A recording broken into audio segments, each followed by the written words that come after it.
स्वागत है आप सभी का tech study ITI YouTube channel पर। ITI employability skills first year के सीबीटी एग्जामिनेशन में अभी आपके जो सबसे पुराने पीडीएफ थे उनसे क्वेश्चंस आ रहे थे नए, और जो अभी 2023 में पीडीएफ जारी हुआ उनसे आपके क्वेश्चंस बहुत ही रेयर या कह लीजिए ना के बराबर पूछे गए। तो उसी क्रम में आपकी ये क्लास 2 होगी आज। इसके पहले की क्लास 1 में हमने आपके 50 क्वेश्चन कराए थे, जो कि निमी का सबसे पुराना पीडीएफ था, जिससे कि आपके फर्स्ट ईयर सीबीटी एग्जामिनेशन में इस बार क्वेश्चंस पूछे जा रहे हैं।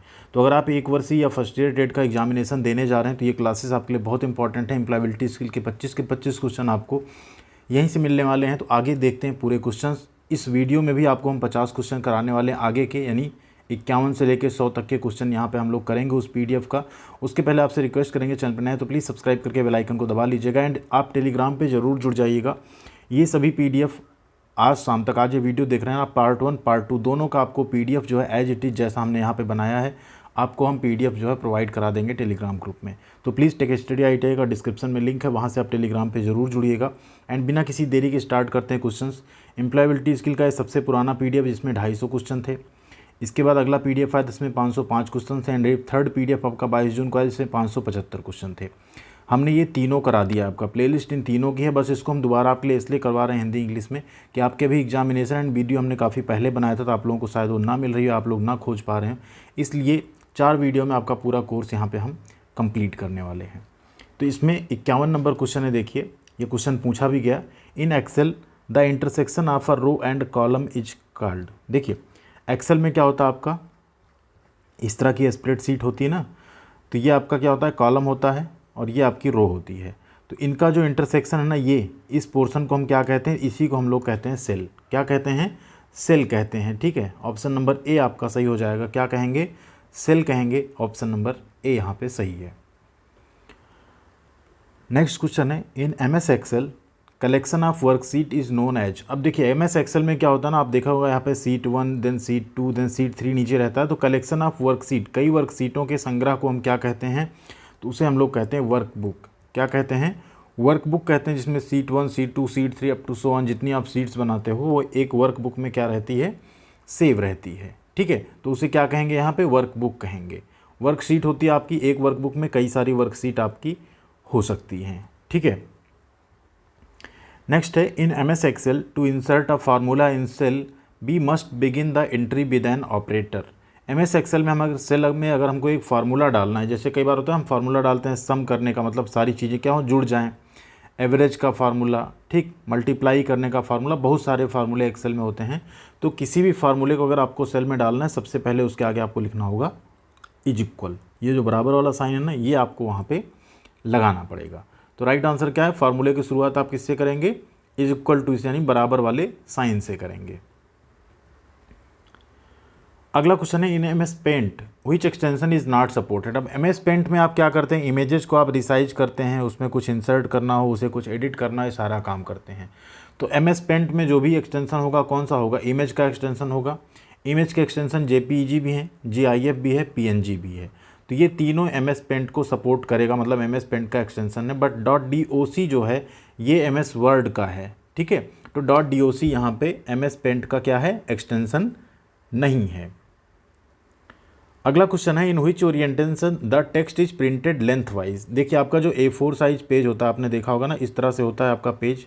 अगर इसमें लेंथ, ये इसकी क्या हो गई, यहाँ पे लेंथ हो गई, ये इसकी क्या हो गई, यहाँ पे चौड़ाई हो गई। अगर ऐसे ऐसे अक्षर प्रिंटेड, मतलब लेंथ वाइज प्रिंटेड हैं, तो इसको क्या कहेंगे, तो इसको हम लोग कहते हैं प्रोट्रेट। क्या कहते हैं, प्रोट्रेट कहते हैं। ठीक है, प्रोट्रेट मोड में कहते हैं। और उसी जहाँ अगर इसमें इस तरह से आप A4 साइज हो एंड ये क्या हो आपका L हो, यहाँ पे ये क्या हो, B हो। अब अगर चौड़ाई में ऐसे अक्षर प्रिंटेड हैं तो इसे हम लोग कहते हैं लैंडस्केप मोड। क्या कहेंगे, लैंडस्केप मोड। देखिए आ गया, अगर चौड़ाई के हिसाब से प्रिंट किया जाता है तो उसे हम लोग कहते हैं लैंडस्केप मोड, और लंबाई के हिसाब से क्या कहेंगे, प्रोट्रेट मोड। अगला क्वेश्चन यहाँ पे, spreadsheets are saved with extension. जो स्प्रेडशीट है वह किस एक्सटेंशन के साथ सेव होती हैं, तो स्प्रेडशीट जो है आपकी वो सेव होती है .xls से। किससे होती है, .xls से। .doc से वर्ड फाइल, .pdf आपका PDF फाइल है, MP3 आपकी म्यूजिक की फाइल्स होती हैं। ठीक है, तो .xls आपका यहाँ पे राइट आंसर है स्प्रेडशीट यानी एक्सेल सीट के लिए। क्वेश्चन नंबर 58 है the expansion of LAN is. LAN का आपको विस्तार बताना है क्या होता है। लैन का फुल फॉर्म होता है लोकल एरिया नेटवर्क। क्या होता है? Local area network. Option number B आपका यहाँ पे सही है, लोकल एरिया नेटवर्क। नेक्स्ट है question the expansion of ROM. RAM और रोम आपने नाम सुना होगा ना, प्राइमरी स्टोरेज होते हैं किसी भी कंप्यूटर के। तो रोम का फुल फॉर्म होता है आपका रीड ओनली मेमोरी। क्या होता है? Read only memory. रैम का क्या होता है? Random access memory. तो यहाँ पे राइट आंसर क्या हो जाएगा आपका? B, read only memory. अगला क्वेश्चन है द एक्सपेंशन ऑफ वैन इज। अभी लैन का हुआ था ना लोकल एरिया नेटवर्क, वैन का होता है वाइड एरिया नेटवर्क। क्या होता है? Wide area network. ऐसा नेटवर्क जो वर्ल्ड वाइड फैला हो उसे हम लोग वाइड एरिया नेटवर्क जनरली कहते हैं। ठीक है। अगला क्वेश्चन है what does ASAP, ASAP stands for in SMS language. काफ़ी इंपॉर्टेंट क्वेश्चन है, अभी पूछा भी जा रहा है रिसेंट के एग्जामिनेशन में। तो एसएमएस में अगर आप कहीं एसएप लिखते हैं ASAP तो इसका मतलब क्या है? इसका मतलब होता है एज सून एज पॉसिबल। क्या होता है? As soon as possible. As soon as possible मतलब होता है जितनी जल्दी हो सके। जैसे हम लिखते हैं ना as soon as possible please resolve the issue, मतलब जितनी जल्दी हो सके इशू को आप रिजॉल्व करिए। ठीक, तो राइट आंसर हो गया आपका एज सून एज पॉसिबल। अगला क्वेश्चन है शॉर्टकट की फॉर कॉपी कमांड। देखिए कॉपी कमांड के लिए शॉर्टकट की आपकी क्या होती है? Ctrl+C होती है। ये किसके लिए होती है? कॉपी के लिए। Ctrl+V होती है पेस्ट के लिए। Ctrl+A होता है ऑल सेलेक्ट के लिए। Ctrl+X होता है कट कमांड का। ठीक है, कट, ये ऑल सेलेक्ट, ये आपका पेस्ट और ये कॉपी। ठीक है, तो कॉपी के लिए कौन सा हो गया राइट आंसर? Ctrl+C। अगला देखिए कट कमांड का यहाँ पे कह रहा है शॉर्टकट की for cut command. Cut command के लिए शॉर्टकट की क्या है? तो वो है आपके लिए Ctrl+X, option number D. Next है क्वेश्चन यहाँ पे व्हाट इज अ शॉर्टकट की फॉर सेलेक्ट ऑल कमांड। अब सेलेक्ट ऑल के लिए कौन सा? हमने आपको बताया Ctrl+A जो है ये सेलेक्ट ऑल कमांड की शॉर्टकट की होती है। नेक्स्ट है पेस्ट कमांड के लिए। पेस्ट के लिए हमने आपको बताया Ctrl+V आपका पेस्ट कमांड होता है। Ctrl+Z आपका अंडू होता है। ठीक, तो ये सारी चीज़ें आप लोग याद रखिएगा। अगला क्वेश्चन है what the cell address of fourth row and fourth column. एक MS एक्सेल में कह रहा है fourth row and fourth column का जो सेल एड्रेस है वो क्या रहेगा। तो ध्यान दीजिए जो कॉलम आपके होते हैं इन्हें यहाँ पे ABCD से लिखा जाता है और जो रो होती है उसे 1 2 3 4 से लिखा जाता है। ठीक है, तो यहाँ पे जो fourth row and fourth column होगा उसका जो यहाँ पे एड्रेस होगा वो होगा D4। राइट आंसर क्या हो गया? Option number C, D4। Next question what the default name of newly created folder in Windows. एक विंडो में नॉन निर्मित फोल्डर जो होगा उसका डिफ़ॉल्ट नेम अपने आप रहता है ना। कुछ आप जाते हैं साइट से न्यू पे क्लिक करके न्यू फाइल या न्यू फोल्डर करते हैं तो उसका ऑटोमेटिकली नाम अपने आप रहता है न्यू फोल्डर। आप उसे एडिट करके जो चाहें वो फिर कर सकते हैं। ठीक है, तो राइट आंसर क्या हो गया आपका? Option number C, new folder. Even अगर आप MS एक्सेल सीट या MS वर्ड भी क्रिएट करते हैं तो भी हो रहता है न्यू MS वर्ड या माइक्रोसॉफ्ट वर्ड फाइल 1 2 3 जो भी रहती है आपके ऑटोमेटिकली नाम आ जाता है। अगला क्वेश्चन है what the expansion of FYI in SMS। अब SMS का फुल फॉर्म होता है शॉर्ट मैसेजिंग सर्विस। इसमें कह रहा है FYI अगर आप कहीं लिख रहे हैं तो उसका मतलब क्या होता है? कई बार आप मेल या SMS में लिख देते हैं FYI, तो उसके नीचे आप कोई अटैचमेंट या कोई चीज़ भेज देते हैं। FYI का मतलब होता है फॉर योर इन्फॉर्मेशन, आपकी जानकारी के लिए। ठीक है, फॉर योर इन्फॉर्मेशन लो, आपकी जानकारी के लिए हमने यहाँ पे ये चीज़ लिखी या ये फाइल अटैच की, आप इसको देख सकते हैं। तो FYI मतलब हो गया फॉर योर इन्फॉर्मेशन, याद रखिएगा, इंपॉर्टेंट क्वेश्चन है। अगला क्वेश्चन है where all deleted files will be stored. सभी तरह की जो डिलीटेड फाइल हों कहाँ पे स्टोर हो जाती हैं? CD में, ऑफिशियल फोल्डर में, पर्सनल फोल्डर यानी व्यक्तिगत फोल्डर में या रिसाइकल बिन में। राइट आंसर है डिलीटेड फाइल कहाँ स्टोर होती हैं? रिसाइकल बिन में, अनटिल अनलेस आप उन्हें परमानेंट डिलीट नहीं करते हैं शिफ्ट वाला बटन दबा के। ठीक है, नॉर्मल आप डिलीट करेंगे तो कहाँ जाएगी वो? रिसाइकल बिन में जाएगी, जहाँ से आप चाहें तो उसे रिस्टोर भी कर सकते हैं या चाहें तो वहाँ से परमानेंट डिलीट भी कर सकते हैं। Next question which device is used to connect telephone line to a PC। यहाँ कह रहा है टेलीफोन लाइन को PC से जोड़ने के लिए किस उपकरण का उपयोग किया जाता है? वेरी इंपॉर्टेंट क्वेश्चन है। मोडेम, मॉनिटर, प्रिंटर या हार्ड डिस्क। देखिए यहाँ पे ना सारे ऑप्शन आपको इररिलेवेंट लग रहे होंगे। मोडेम आपका एक यहाँ पे राइट आंसर है। अगले क्वेश्चन की तरफ चलेंगे। क्वेश्चन 71 है यहाँ पे which one is a don't of information security, यहाँ कह रहा है कौन सा एक सूचना सुरक्षा का डोंट है, मतलब क्या हमको नहीं करना चाहिए इंफॉर्मेशन सिक्योरिटी में। Use hard to guess password, मतलब ऐसा पासवर्ड लगाएं जिसका अनुमान लगाना मुश्किल हो, ये तो आपको करना चाहिए। डिस्क्लोज पासवर्ड टू एनीवन, किसी को भी पासवर्ड बता दें, यही आपका डोंट है। ये आपको कभी नहीं करना चाहिए कि आप अपना पासवर्ड किसी को बता दें, ठीक है, इवन अपने खास को भी नहीं। Take backup data for your PC periodically, ये तो बहुत अच्छी बात है, बैकअप डेटा आपको रखना चाहिए। अगला, encrypt laptop, hard drive and mobile device, अपने लैपटॉप, हार्ड ड्राइव और मोबाइल उपकरण को क्या करें, इनक्रिप्ट कर दें। तो ये सब तो सेफ्टी के लिए अच्छा है, सिक्योरिटी के लिए, बट पासवर्ड ना बताएं, यही आपका यहाँ पे क्या है, इंफॉर्मेशन सिक्योरिटी का डोंट है।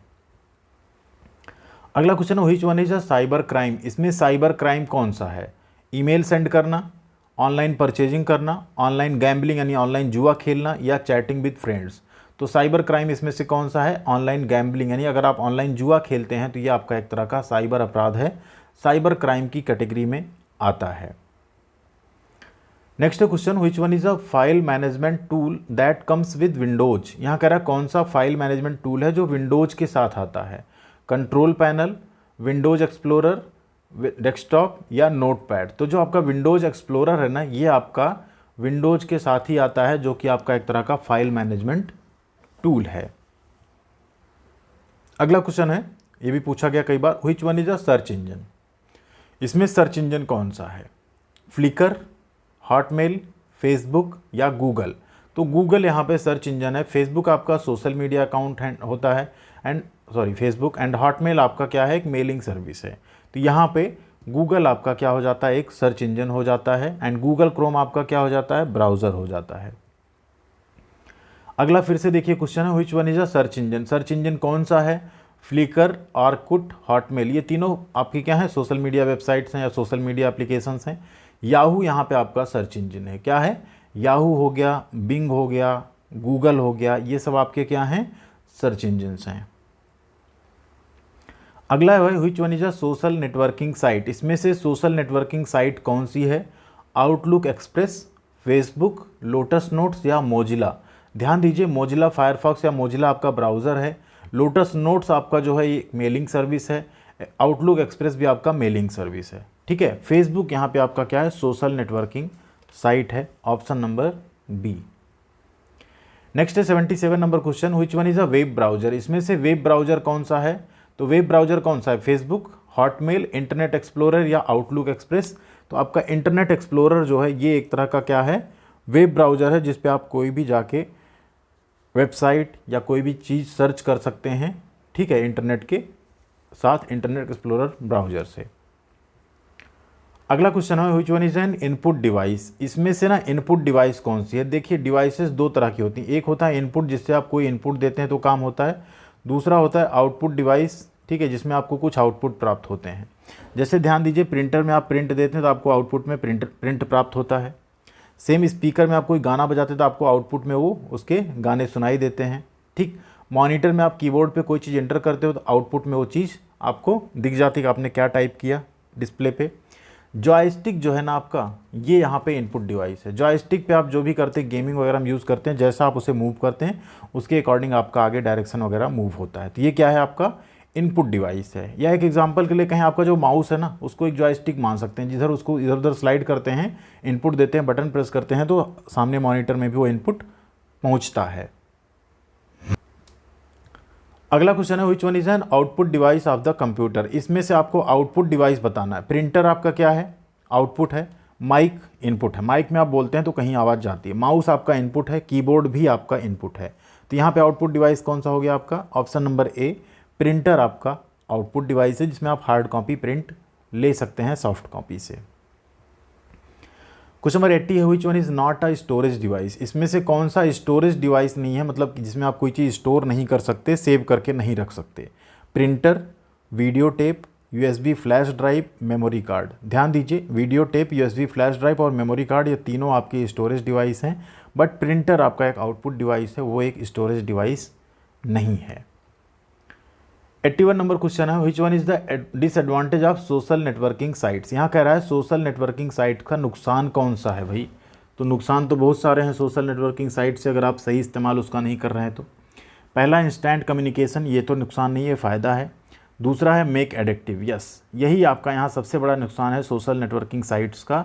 वो चाहे आपकी इवन यूट्यूब की भी लत लग जाती, इंस्टा की लत लग जाती, लोगों को फेसबुक की लग जाती है, दिन भर अपना टाइम जो है इंस्टा की रील्स देखने में, फेसबुक के वीडियोस देखने में गंवाते हैं। उन्हें पता भी नहीं चलता 24 घंटे में उन्होंने 4-5 घंटे यही कर डाला, ठीक, जो कि इतने कीमती आपके वक्त हो सकते थे, जिसमें आप कितनी अच्छी अच्छी चीज़ें कर सकते थे।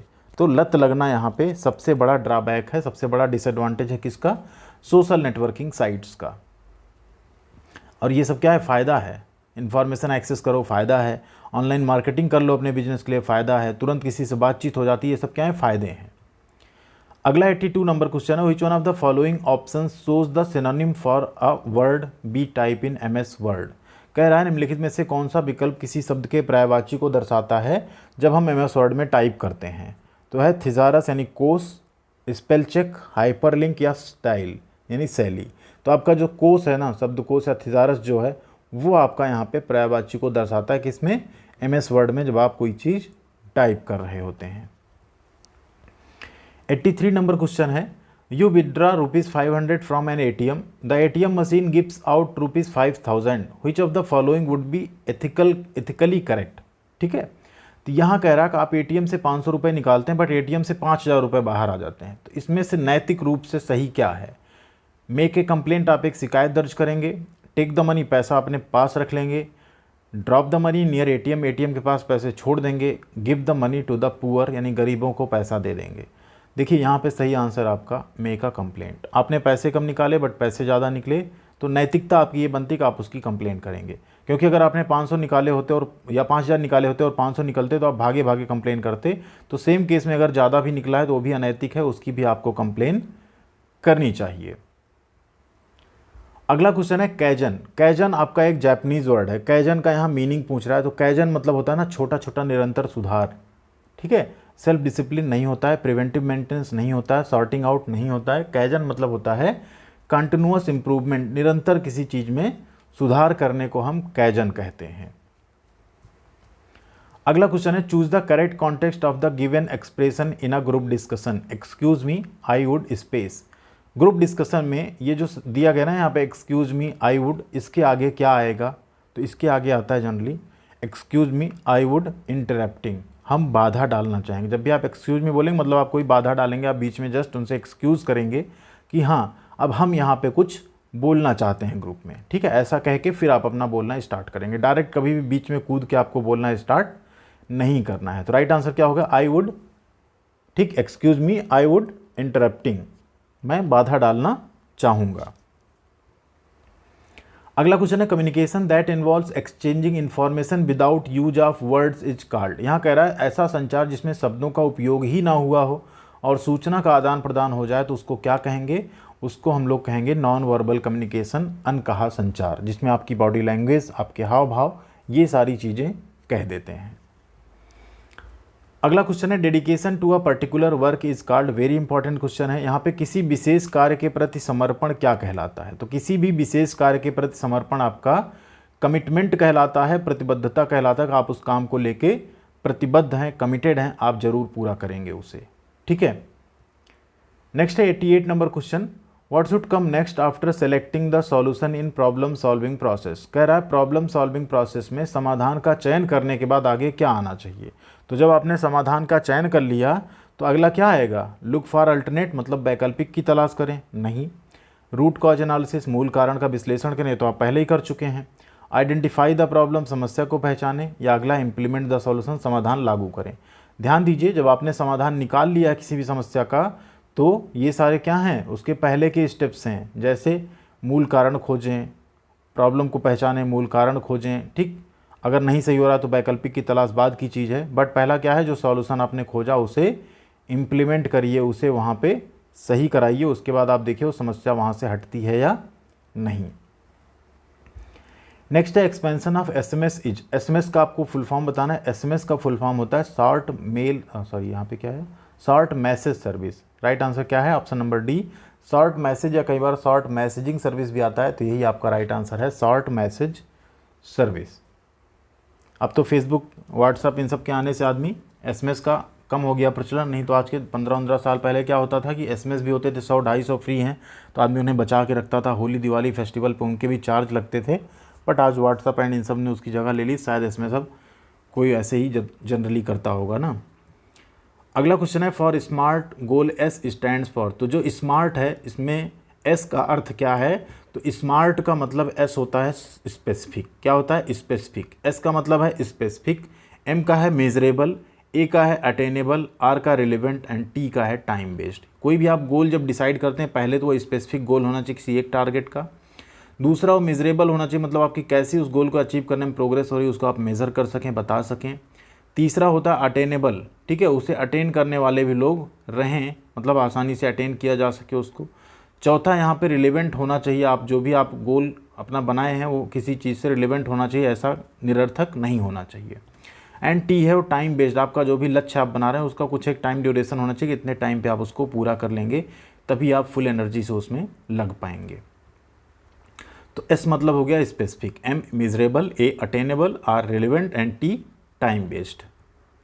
नेक्स्ट है गेस्चर बाइटिंग नेल्स सोज। हाव भाव, आप कहीं बैठे ना, आपका हाव भाव ऐसा, आप नेल्स को जो है ना बाइट कर रहे हैं, काट रहे हैं, चबा रहे हैं, तो नाखून काटना या चबाना आपका ये शो करता है कि आप जो है ना इनसिक्योर हैं, असुरक्षित फील कर रहे हैं वहाँ पे, ठीक है। क्या है? इनसिक्योर या असुरक्षित आप महसूस करते हैं तो वहाँ आप नेल्स चबाने लगते हैं। नेक्स्ट है gesture brisk and erect walk shows. हाव भाव है तेज और सीधा चलना, क्या दिखाता है? बोर्डम यानी उदासी, डिफेंसिवनेस बचाव, कॉन्फिडेंस आत्मविश्वास या इनसिक्योरिटी यानी असुरक्षा। तो ध्यान दीजिए ब्रिस्क एंड इरेक्ट वॉकिंग जो होती है ये आपके अंदर कॉन्फिडेंस को झलकाता है। आप कहीं भी 100 लोगों के बीच में अगर इस तरह से बोलना पड़ रहा है, खड़े हैं आप और इस तरह से चल रहे हैं, इसका मतलब आप कॉन्फिडेंट हैं, ठीक है। उसी जगह अगर आप नेल्स कट कर रहे हैं, इधर उधर अपने हाथ से टच कर रहे हैं, तो आपके अंदर कॉन्फिडेंस की कमी है। क्वेश्चन नंबर 93 है which factor helps to motivate people. कौन सा कारक लोगों को प्रेरित करने में मदद करता है? लैक ऑफ फोकस, ध्यान की कमी, इससे तो प्रेरित नहीं होंगे। लैक ऑफ कॉन्फिडेंस, इससे भी नहीं होंगे। लैक ऑफ डायरेक्शन या लैक ऑफ नर्वसनेस। ध्यान दीजिए लैक ऑफ नर्वसनेस जो है ये आपको मोटिवेट करता है, ये हेल्प करता है मोटिवेट करने में, ठीक। आपके अंदर अगर घबराहट की कमी है तो आपको मोटिवेट किया जा सकता है, बट आपके अंदर अगर फोकस, कॉन्फिडेंस या डायरेक्शन की ही कमी है तो फिर आपको मोटिवेट करना थोड़ा सा मुश्किल होगा। अगला क्वेश्चन है गोल्स आर कैरेक्टराइज्ड, ठीक है, कैटेगराइज्ड। लक्ष्य जो होते हैं, गोल्स जो होते हैं, आपको उनको कैसे वर्गीकृत करते हैं?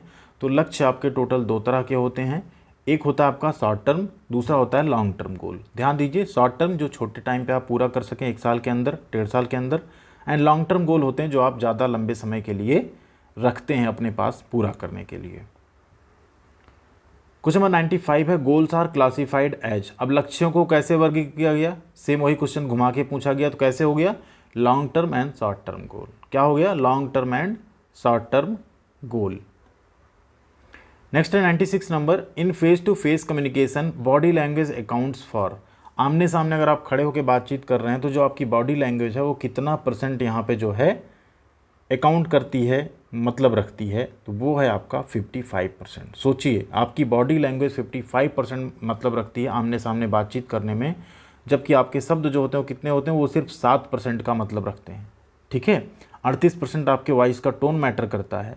तो आप सोच सकते हैं कि आप किसी से अगर बातचीत कर रहे हैं, आप सोचें आप शब्दों से अगर कुछ प्रभावित कर लेंगे तो बहुत रेयर चांस है प्रभावित करने का, 7% मैटर करता है सिर्फ। ज़्यादा मैटर आपकी क्या करेगी? बॉडी लैंग्वेज, आप किस तरीके से उससे बात कर रहे हैं, कॉन्फिडेंट हो कि आंखों में आंखें डाल के बात कर रहे हैं या नहीं, ठीक है।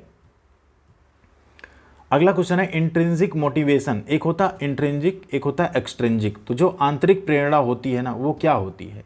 शॉर्ट लिव्ड यानी अल्पकालिक होती, कुछ दिन रहेगी खत्म हो जाएगी। लॉन्ग लास्टिंग यानी दीर्घकालिक होती है, फॉर मनी या रिवार्ड, पैसे या इनाम के लिए होती है। या अगला है टू गेन सोशल एक्सेप्टेंस, सामाजिक स्वीकृति के लिए। ध्यान दीजिए इंट्रिंसिक मोटिवेशन हमेशा, जो भी आपके अंदर से अगर कोई प्रेरणा आती है तो वो हमेशा क्या होती है? लॉन्ग लास्टिंग होती है, दीर्घकालिक होती है, ठीक है। जैसे एक एग्जांपल यहाँ पे दे सकते हैं, जैसे 2 कैंडिडेट्स हैं, दोनों यहाँ फुटबॉल खेलते हैं। अब ये इसके अंदर क्या है? ये इंट्रिंसिक मोटिवेशन मतलब जो अंदर से प्रेरणा आती है। इसके अंदर ये आता है कि जब फुटबॉल खेलता है तो इसे खुशी मिलती है, ठीक है, एंड इसको पर्सनली अपना खुद ही रिवार्ड मिल जाता है क्योंकि इसे फुटबॉल खेलने से खुशी मिलती है। तो ये हमेशा फुटबॉल खेलेगा क्योंकि इसे सिर्फ फुटबॉल खेलने से खुशी मिलती है और उससे कोई एक्सपेक्टेशन नहीं है। बट वहीं ये है, इनको फुटबॉल जब ये खेलते हैं इनके अंदर ये रहता है कि हम अच्छा परफॉर्म करेंगे फिर हमको जो है इनाम मिलेगा। तो ये ज़्यादा दिन मोटिवेटेड नहीं रह पाएंगे, हो सकता है किसी रीजन से इनाम ना मिले, मोटिवेशन इनका ख़त्म। तो इसको बोलते हैं एक्सट्रिंजिक, बाहर की चीज़ से मोटिवेटेड है, ये अपने अंदर की चीज़ से मोटिवेटेड है। ठीक है, ये है आपका इंट्रिंसिक और एक्सट्रिंजिक। ठीक, तो आपका जो इंट्रिंसिक हो क्या होगा, लॉन्ग लास्टिंग होगा। ठीक, नेक्स्ट क्वेश्चन है listening to songs only to derive pleasure comes under. यहाँ कह रहा है केवल आनंद प्राप्त करने के लिए गाने सुनना किसके अंतर्गत आता है, क्रिटिकल लिसनिंग यानी आलोचनात्मक सुनना, थेरेपेटिक चिकित्सकीय, अप्रिसिएटिव सराहनीय, और कॉम्प्रहेंसिव यानी व्यापक। ध्यान दीजिए, जस्ट प्लेजर के लिए आप गाने सुन रहे हैं तो उसको कहते हैं यहाँ पे अप्रिसिएटिव लिसनिंग। क्या कहते हैं, अप्रिसिएटिव लिसनिंग। अगला क्वेश्चन है motivation is categorise into. Motivation जो आपकी प्रेरणा है वो कितनी कैटेगरी में है, intrinsic and extrinsic, good and bad, inner and outer, या हायर एंड लो। ध्यान दीजिए, प्रेरणा यानी मोटिवेशन दो तरह का होता है, एक होता है इंट्रिंसिक जो आपके अंदर से आता है, एक होता है एक्सट्रिंसिक जिसमें आप बाहर की चीज़ों से इन्फ्लुएंस होके, प्रभावित होके अपना मोटिवेट होते हैं। नेक्स्ट है 100 number question, noise, physical discomfort of hotness और कोल्डनेस कम्स अंडर। यहाँ कह रहा है शोर, गर्मी या ठंडक शारीरिक परेशानी के अंतर्गत आता है। यहाँ अब शारीरिक परेशानी ना होकर क्या होगा, फिजिकल डिस्कम्फर्ट। किस फिजिकल डिस्कम्फर्ट में आएगा ये, कल्चर बैरियर में, लैंग्वेज बैरियर में, परसेप्शन बैरियर में, या इन्वायरमेंट बैरियर में। ये आपका आएगा इन्वायरमेंट बैरियर यानी पर्यावरणीय बाधा में। ठीक है, ये हो गया आपके शानदार 100 तक के क्वेश्चंस। अब आती है आपकी बारी बोनस क्वेश्चन का आंसर करने की। क्वेश्चन है आप सबके लिए, a program that infects other program by modifying them is called. Virus, antivirus, web page, या नोटपैड। जो भी राइट आंसर आप लोग कमेंट करके बताइएगा। वीडियो को लाइक और शेयर आपने जरूर किया होगा, नहीं किया तो जरूर कर दीजिएगा। एंड चैनल को सब्सक्राइब किए बिना बिल्कुल मत जाइएगा। थैंक यू वेरी मच, ख्याल रखिएगा अपना, अच्छे से पढ़ाई करते रहिएगा।